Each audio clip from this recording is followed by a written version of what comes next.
Hey guys, what's up? Nico Mendoza po, your lifestyle trader. And right now, nasa airport tayo. Biyahe na naman tayo. And for today's video guys, i-review natin yun, no? First time ko ma-experience to. Business class ng Etihad Airlines. Because in the past, palaging Emirates ang sa akin sinasakyan. So, yeah, I'm so excited kaya content ko to. First time ko mag-business class sa Etihad. Kasi ang dami ko napapanood ng mga content about yung experience nila sa Etihad. So, mas maganda ako mismo ang maka-experience. So, galing ako sa 2 months na Europe trip. And syempre, sa mahabang biyahe mula Europe pauwi ng Pilipinas, medyo mahaba, maganda at masarap na ang biyahe mo ay naka-business class. Alam nyo no, bakit ako nahilig sa business class? Naalala niyo yung video ni Steve Harvey na try mo ma-experience yung business class. Then after nun, ayaw mo nang bumalik ng economy. Ang gagawin mo, magsisikap ka para maulit yung experience na yun. It's like the next time you buy an airplane ticket, just ask for an upgrade. Pay a little extra money, fly first class. What it does is it conditions your mind. Once you get in first class and you see how wide the seats are, and you find out why they shut that curtain, see, because they shut that curtain because they can't let you see what going on up there. They passing out hot nuts. They got a menu. You get to decide what you want. All the drinks is free. Once you sit in first class one time, the next time you get on the plane, very difficult to walk past them seats. And then your mind starts thinking of ways to get back to first class. So, simula nung isa yun sa naging prinsipyo ko, no? If I want the best things in life, talagang pagsusumikapan ko para ma-experience yung mga best things in life. And isa definitely ang business class experience sa mga best things in life. So, sama kayo sa akin. Business class sa Etihad Airlines. So, tara. Kapag naka-business class ka, nasa priority ka, ibig sabihin, isa ka sa mga unang papapasukin. So, hindi ka nang pipila at makipag-unahan pa sa paglalagay ng hand carry na luggage mo sa airplane. So, yung unang madadaanan natin sa aeroplano is yung first class. Merong pintuan yung kanilang upuan. So, next time, yan naman ang ating dapat ma-experience. For now, dito muna tayo sa business class. So, ganyan lang itsura ng upuan sa business class. Very spacious, nare-recline yung upuan, may tataas mo yung paa mo, at itong ang window seat ang nakuha ko, wala akong katabi. So, solong-solo ko yung spot na to. So, check muna natin yung upuan. Yes, maluwag at komportable. Maya try natin pag nakahiga na. Ngayon, check naman natin yung kanilang complimentary, cheche boreche. So, isa to sa inabangan ko sa business class, no? So, ito, merong toothbrush, merong eye cover, merong si ate, oh, tumitingin pa. Merong ka rin yan, te. Meron ka rin yan. And then ito naman, check natin to. Ayan, meron tayo ditong hand and body lotion. And then this one ay hydrating spa face mist. And then ito naman ay nourishing lip treatment. So, mga pang skincare, no? Ayos. Well, kasama yan sa binayaran natin sa business class.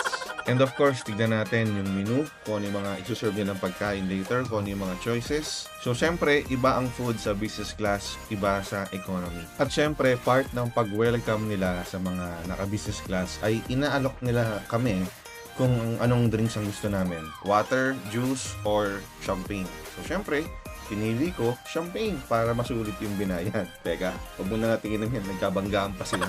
Ito na, try na natin, tikman na natin ang champagne. Sarap. Ngingiti yan. Lasang business class.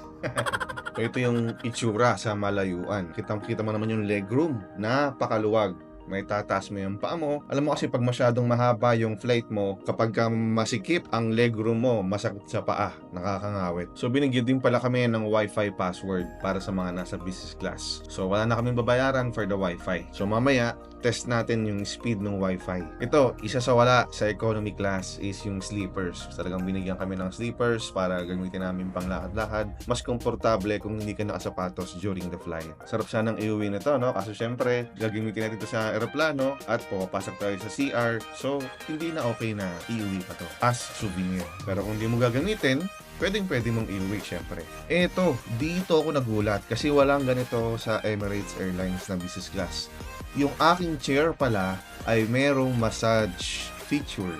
So, massage chair siya, no? So, yun nga lang, hindi ko mapapakita sa video, pero ito yung mga buttons niya. So, ang galing. Kung gusto mo nang nagmamasahe sa'yo during nasa flight, pwede. So, try natin yung reclining chair niya. So, ito yung masarap sa business class, no? Tignan mo yung sa may bandang pa ako, yan yung blanket. So, mamaya, i-open ko yan kapag matutulog na ako. And ganyan nga, nag-serve sila ng snacks. So, merong mga mixed nuts and of course, red wine ang aking piniling drinks habang nanonood ng movies. And also, only wine to, only drinks to. Pwede kang mag-request all you want. Basta syempre, drink in moderation. So maganda to, pampaantok para masarap ang tulog mo habang nasa business class. And now, it's time for the first meal of the flight. Ang pinili ko nga pala, ang tawag dito ay chicken kofta.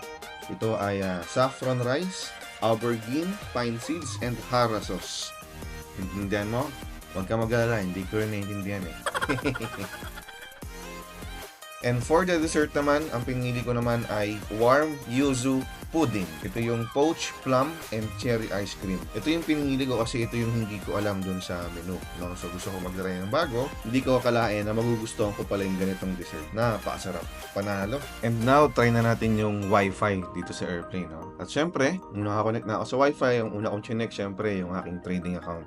Pero, grabe. Bigla namang nagsipaglitawan yung mga messages sa akin. Kaya, yung mga nagme-message sa akin, pasensya na po kung hindi ko kayo agad ma-replyan. Dahil kita nyo naman, palagi pong maraming nagme-message. Ito nga yung aking trading account.